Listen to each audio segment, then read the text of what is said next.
Monsieur Molac a la parole en ce mercredi matin.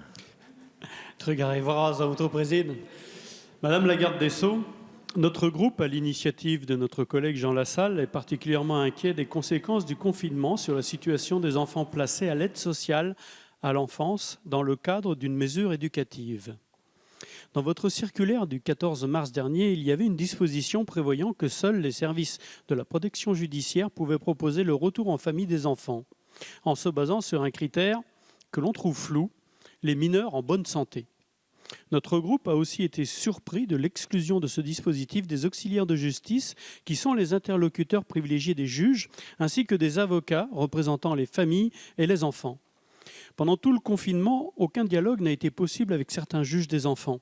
Pourtant, il était matériellement possible d'organiser des débats pour examiner ces situations, par exemple par visioconférence.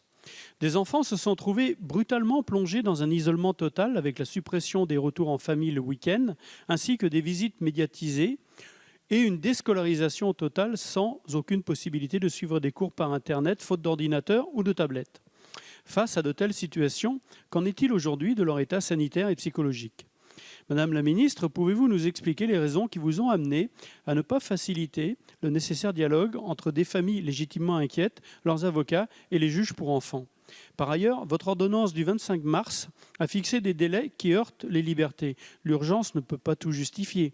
Comment accepter que des enfants placés pour 6 mois restent loin de leur famille 6 mois de plus, sans nouvelle décision judiciaire, sans réexamen de la situation ? Dans un état de droit, est-il acceptable que des placements décidés en dehors de cadre de l'urgence soient prolongés jusqu'à 1 mois après la fin de cet état d'urgence ? Je vous remercie. Merci, Madame la garde des Sceaux.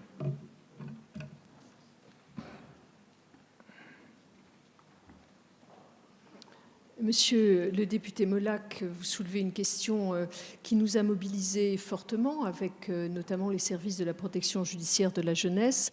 Et je peux vous assurer que durant cette période, notre préoccupation première a été d'assurer la continuité de la prise en charge éducative des enfants. Cette continuité, je parle de la protection judiciaire de la jeunesse. Cette continuité, elle s'effectue dans des milieux fermés. Et là, nous avons globalement maintenu une activité à peu près identique à celle qui existait antérieurement au confinement. Autrement dit, dans les centres éducatifs fermés, les centres éducatifs renforcés, les hébergements collectifs, l'activité est à peu près identique. Je dois reconnaître que pour la prise en charge des enfants en milieu ouvert, autrement dit les prises en charge de jour, nous avons eu là davantage de difficultés parce que nos personnels étaient le plus souvent indisponibles et nous devions par ailleurs prendre en compte les distanciations physiques qui étaient recommandées pour éviter la crise sanitaire.